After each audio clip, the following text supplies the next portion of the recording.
earned the opportunity through the work he's done, and you gain confidence through what you do in practice.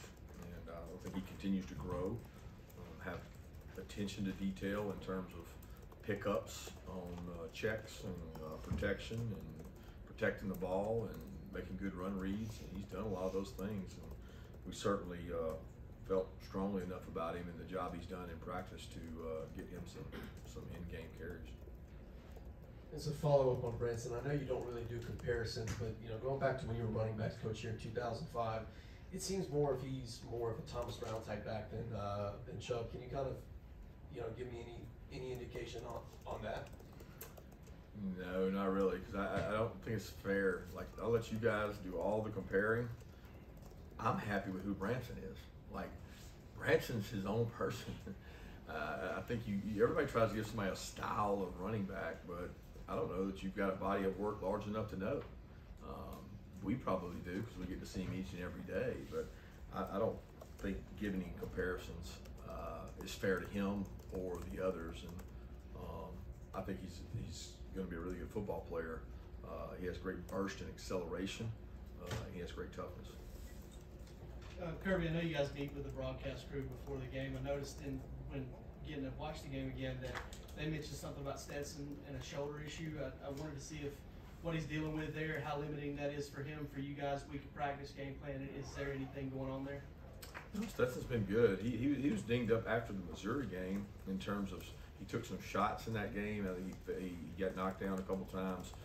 His shoulder was bothering him, but it hadn't been a large limitation of anything. He hadn't missed practice time and things. So he's been good in regards to that. Kirby, what does Stetson's running ability bring to your offense that maybe some of your other starting quarterbacks didn't have? And beyond just the little touchdown there today?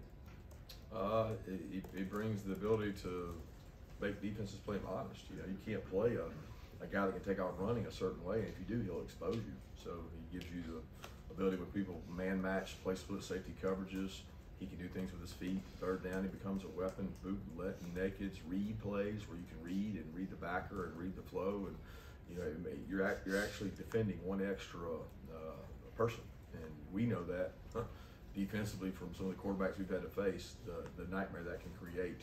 So we got to do a good job of utilizing that skill set while also keeping him safe. Kirby, I don't remember, maybe it's true, but 35 minutes of time of possession a game. What's the evolution of that been for this team? How is this offense? Why does that work for this offense? I think every year is different. Some of your time of possession is how many 3 and outs you have on defense. So you got to look at it both ways. There's been years here where we've been really good defensively and we got the ball back fast for the offense. There's been years that we ran the ball more successfully, and that eats more clock. Time of possession is a very misleading stat if you look at it long and hard.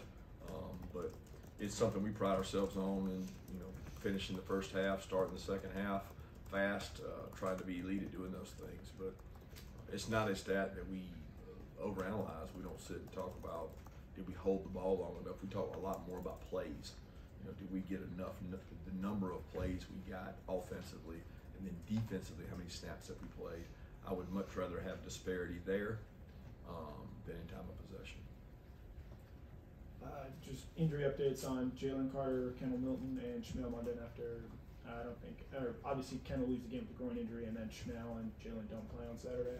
Yeah, don't know. I'll have to wait and see. I hadn't seen him yet, So Jalen, obviously, we won't find out. He's every day he's getting better. He's rehabbing. He's doing more. I'll see more today.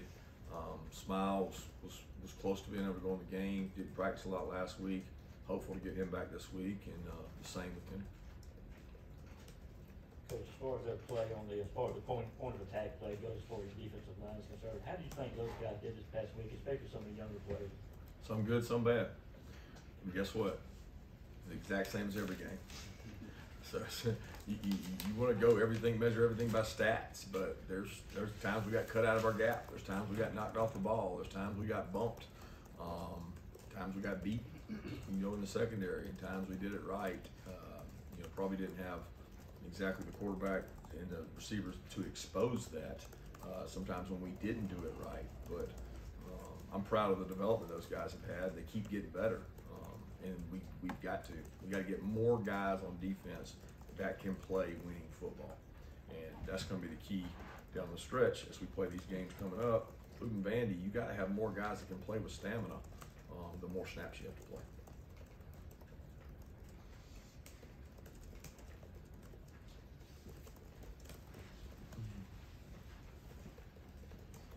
Coach, last week one of the Auburn players was talking about keeping Jordan out of his third down packages on defense, but I noticed when you're in your third down package a lot, we see Xavier Story, Michael Williams, and Bear out there.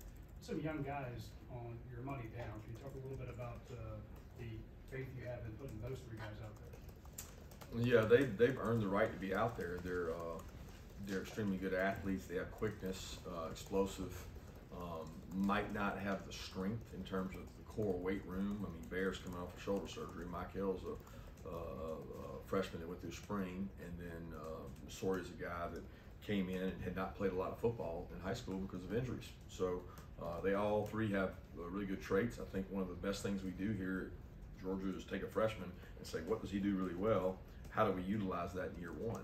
And you go back to the year that we had Kirby on third down, Trevon was on third down, Tyreek Stevenson was on third down. We had these players that were playing as freshmen on third down because they could go out and execute at a premium. Some of those guys that you're talking about are playing out of necessity. We had other guys that might be in front of them, whether it be Smile or Jalen, they get dinged up. Those guys got to get ready to go play. So been pleased with what they've done, but we got to execute a little better with each one of them included. Kirby mentioned the opener kind of creating this monster of an impression people have of you, kind of expectations that every game will be like that. Is the games being closer in the last 3 games a reflection maybe of opponents adjusting a little bit to you guys, or are there other factors, or is it just that you don't have to necessarily blow out teams 49-3 every game? Well, the factors truly are limitless when you factor in millions of things that come to impact a game, whether it's what they're doing, what we're doing, headspace, the location, time of day, the temperature. I mean, you could factor a million things into that. At the end of the day, you want to execute at a high level, and sometimes the person on the line across from you does a good job at the point of attack and stops that, and you got to find other ways to attack them where you can win at. And in some cases, it has nothing to do with the opponent; it has everything to do with us and just executing better. But that's not anything to do with our offense or how we started on Oregon or how we did on defense. It's just, to be honest with you, having 11 guys on the same page, executing better more consistently. And I think if we get that across the board, you'll always have good results.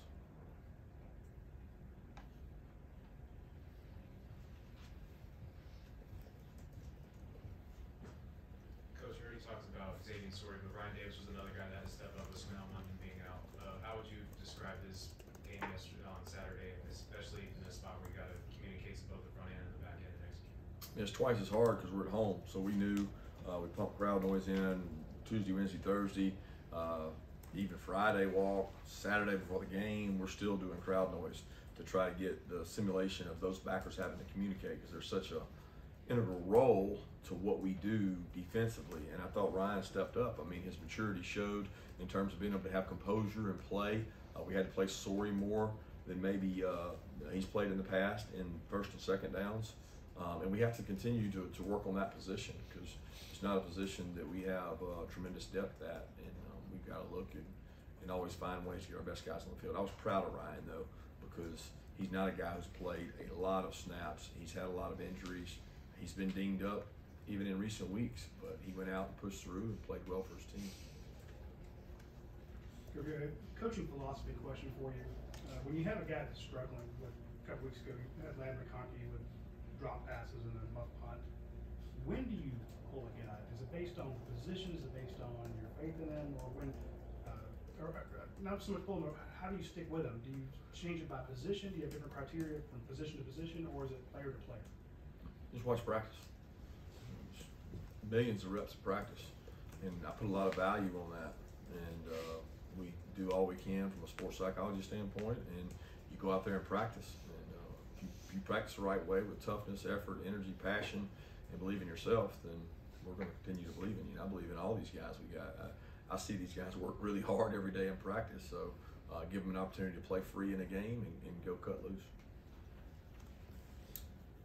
Coach, just the passing game the last few weeks, obviously Stetson missed some open receivers deep, but how in general do you feel like his ability is on deep balls, and then the passing game as a whole? Do you feel like that's struggling and needs to be tightened up, or it's just hadn't been necessary the last couple of weeks?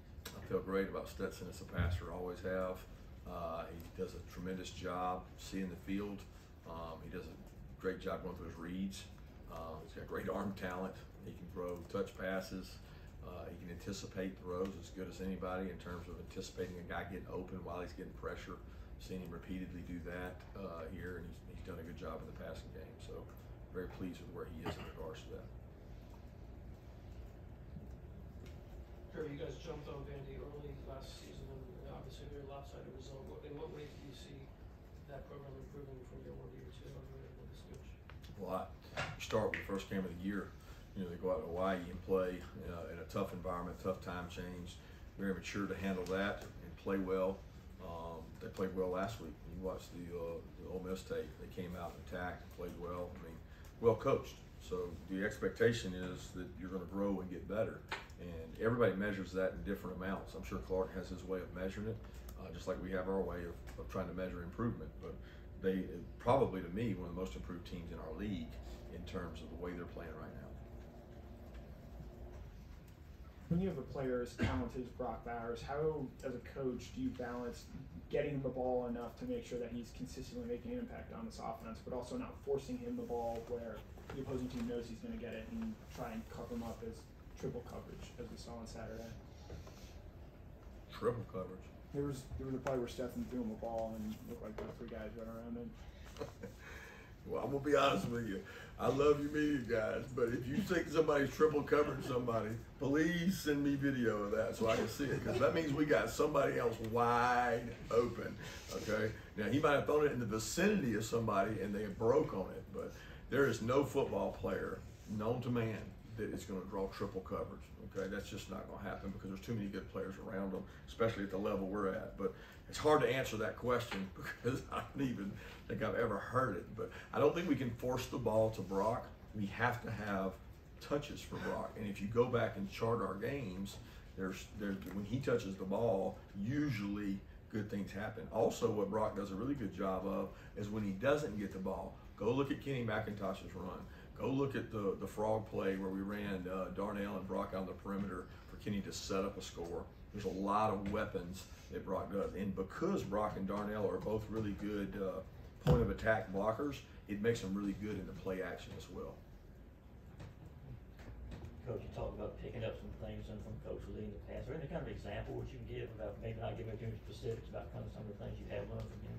Well, really more studying scheme. They did a tremendous job at Notre Dame, if you remember, played Notre Dame those years, and his defenses had elite tackling, really physical, disguised things really well, and he was the architect of that, and those are things that we copied in the off seasons.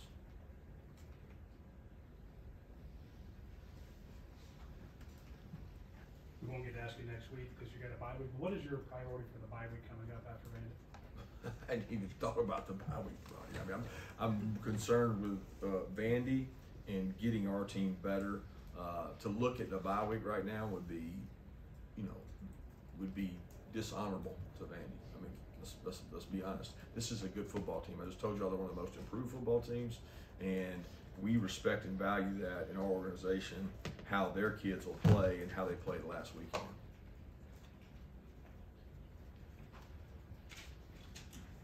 What do you think the difference was in the fourth quarter in your passing success versus, I guess, first half you had 25 yards, maybe that was the slow start people were talking about throwing it, but in the fourth quarter, you guys really lit it up. What did you think the difference was? Did Monken change some things? Maybe they were tired from the strike and attack of the 290 yards that had been gained, and they weren't quite rushing as fast, and they weren't getting back there as fast. We were a little more accurate in terms of it.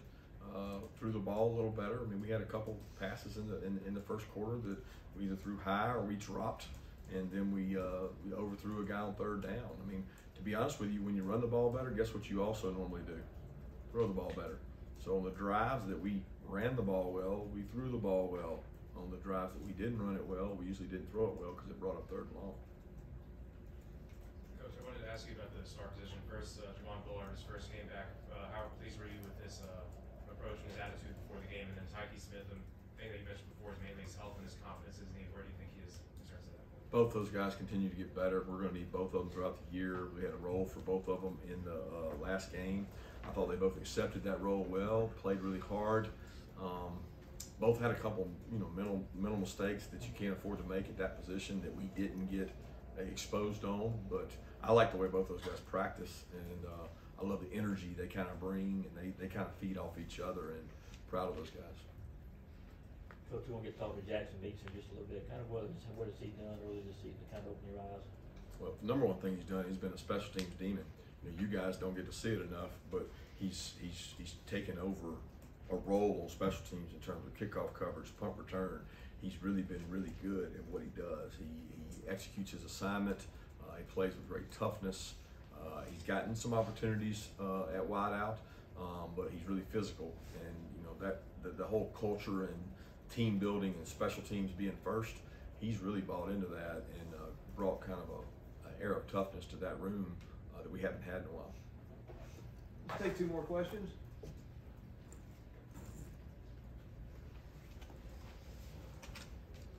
Kind of on that front, I noticed a real good block by Denalon Morissette to spring Branson on one of those runs. How's your him and the other young wideouts going? Doing well. Denalon has gotten better with each week. He was thrown into a little more action a couple weeks ago. He went a long time in camp without practicing, so he's still maybe 15, 20 practices behind the other guys. But tell you what, when we've asked him to show toughness and make some plays, he's done it. Dylan Bell continues to do that. C.J. Smith has gotten better with every practice. I hope I'm not leaving anybody out, but I feel like those guys are getting better. Last question, anyone? Far side.